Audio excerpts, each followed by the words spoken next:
Hey guys, welcome back to another late-night ramble through the dusty corners of history. It's time to dim the lights, grab a cozy blanket, and let the soothing hum of historical absurdity lull you into a gentle haze. Tonight, we're diving into a story so bizarre it could only come from the gilded halls of European nobility. The time when forks, yes, those pointy things you use to eat spaghetti, were considered instruments of the devil. Now, I know what you're thinking. Wait, people feared forks? Oh yes, for a solid few centuries, Europe looked at this shiny little two-pronged object and collectively decided, absolutely not. That's witchcraft. Let's drift back to the 11th century. Picture it. Venice, shimmering on the water, all gold and incense and political backstabbing. Into this glamorous chaos arrives a young Byzantine princess named Theodora Ducana. She's rich, educated, and apparently too fancy for her own good. She marries into the Venetian elite, and during her wedding feast, she commits a scandal so shocking it might as well have been a public exorcism. She pulls out, brace yourself, a tiny golden fork. Now, back in Byzantium, using a fork wasn't that big of a deal. The empire had access to silk, spices, and also, apparently, a healthy sense of table hygiene. But in Venice, the clergy practically fainted.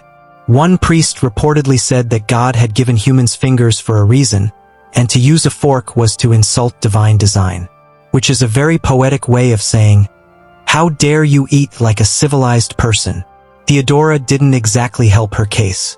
She was elegant, meticulous, and clearly enjoyed not getting sauce on her fingers, a trait that, to medieval minds, reeked of vanity. So when she tragically died of illness not long after her wedding, people didn't blame bad medicine or questionable Venetian plumbing. They blamed the fork. Yes, they literally said God had punished her for using a utensil. Because of course he did. Let's float a little forward to the 14th and 15th centuries, when Italy began to flirt with the idea of refinement again. The Renaissance had people thinking, maybe eating like an animal isn't the vibe anymore. Slowly, forks started appearing at upper-class banquets, mostly as conversation pieces. Imagine guests whispering, oh, that's the woman who eats with a fork. The way we might gossip about someone bringing a laptop to a picnic. Still, the church wasn't entirely over it. The fork represented pride, that sin of all sins. To eat with one was to elevate yourself above God's design, which is pretty rich, considering these same nobles were drinking from gold chalices and wearing diamonds the size of goose eggs. But hypocrisy was, the unofficial medieval dress code. By the 1500s, the fork had made its way to France, and if there was ever a place for pretentious cutlery to thrive, it was there. Enter Catherine de' Medici, Italian noblewoman and professional chaos bringer. When she married the future King Henry II of France, she brought along her cooks, her perfume, and yes, her beloved forks. The French court, as you might imagine, was scandalized. One chronicler even noted that she ate like a woman of sin, which, translated from court gossip, means she didn't want gravy under her nails. Catherine didn't care. She was basically the influencer of her time, setting trends for a continent that couldn't decide whether to copy or condemn her. And slowly, as forks became associated with luxury and sophistication, the outrage began to fade. But it wasn't over yet. Let's gently glide over to England, land of boiled everything, where the fork's journey was, predictably, much slower. When Queen Elizabeth I was gifted a fork, she treated it like some kind of exotic treasure, which, in fairness, it was. Most Englishmen still thought the whole idea of stabbing your food before eating it was deeply suspicious. It wasn't until the 17th century that forks began to appear regularly at European tables, and even then, they were symbols of absurd wealth. The average person didn't have one. Most ate with knives, spoons, or just their hands, which, to be fair, were multi-purpose tools. And if you were a peasant, you didn't need a fork. You needed bread that wasn't stale enough to double as armor. But among the upper classes, the fork slowly transformed from forbidden object to must-have accessory.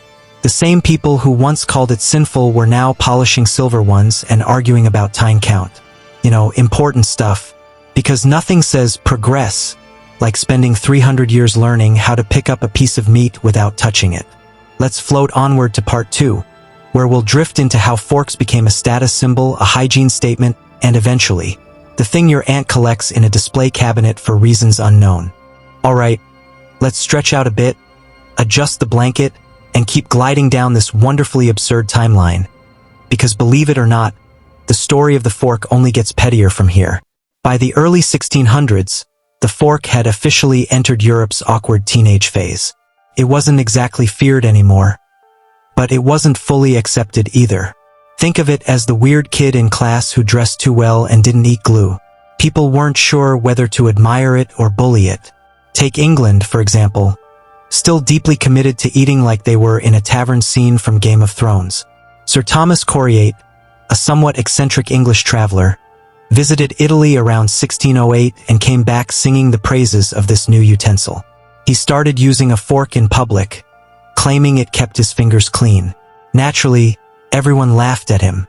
They called him Furcifer, which literally means fork bearer, but sounded much nastier back then.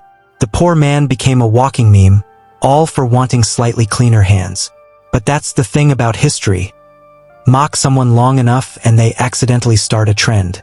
Slowly, other English nobles began to copy him. It's the same way we all mocked avocado toast before collectively deciding it was genius. Meanwhile, over in Italy, the fork had become an essential part of high society dining. The country's cuisine practically demanded it. Try twirling spaghetti with your fingers and see how far you get. But even there, the church still muttered about vanity and pride. Priests occasionally gave sermons about the sinful elegance of foreign habits, which sounds dramatic until you remember they were talking about eating utensils. Let's drift a little north to Germany and Austria, where the fork was also finding its footing.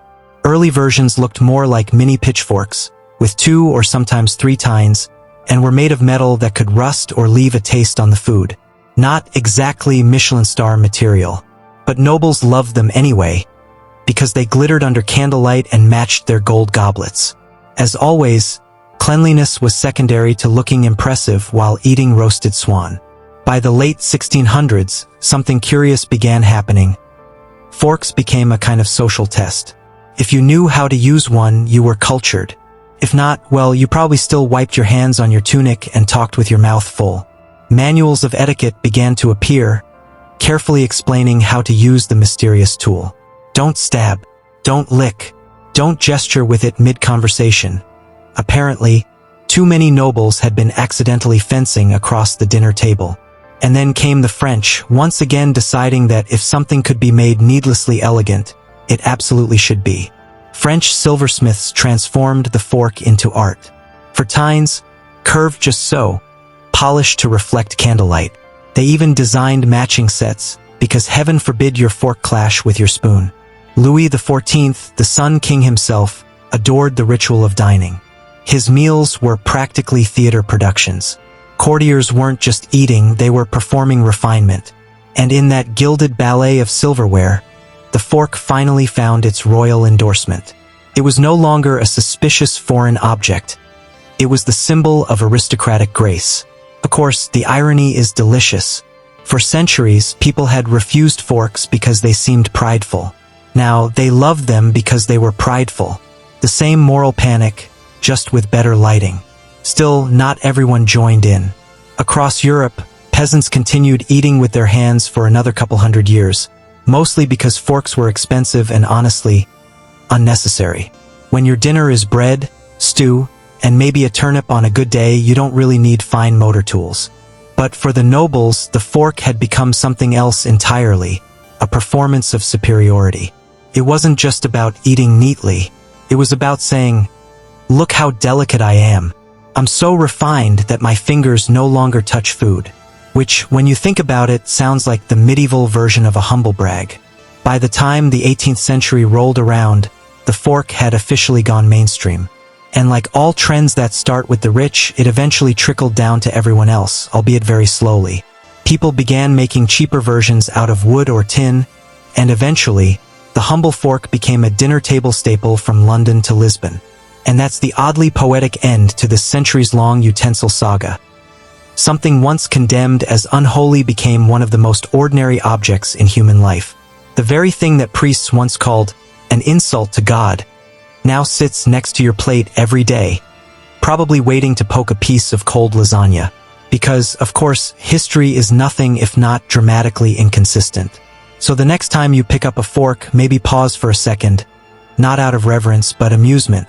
Somewhere in a medieval monastery, a long-dead monk is probably rolling in his grave, muttering about vanity and finger food.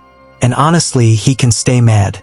Now, take a deep breath, set that fork down, and let your mind drift. We've survived the medieval table manners, the ecclesiastical outrage, and the noble meltdowns over cutlery. You're officially more sophisticated than a 12th century Venetian priest, which really is the least stressful accomplishment of the night. Thanks for listening, and as always, may your dinners be fork-filled and your history mildly ridiculous.